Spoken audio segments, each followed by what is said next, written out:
Piling po ni Miss Diwata. Maraming salamat po, sir. Ano po masasabi niyo sa grand opening po ni Miss Diwata? Baka po meron kayong mga messages po yan.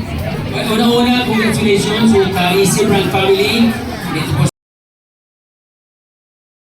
sa buong team ng Easy Brand, ng Top Chef.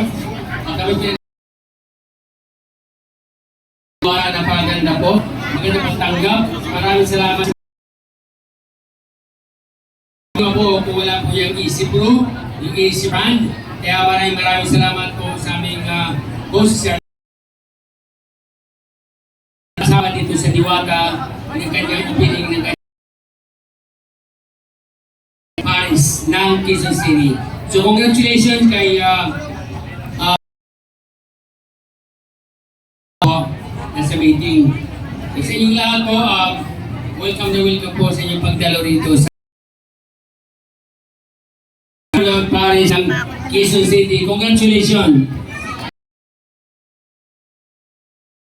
Sir Chef Boy Logro and Miss Sepse po, and of course, kay Sir po sa suporta kay Miss Diwata. Thank you so much po. At higit sa lahat, no, yung bago pumila doon mamaya sa ice cream. Yan po ay libre. Ice cream, libre po yun. Napakasarap po. Dahil may ice cream ng Easy Brand and Easy Brew. Okay. So, pipila po kayo. Yan, para makabawas. Tamang-tama po sa mainit na panahon. So, pwede na po kayo pumila.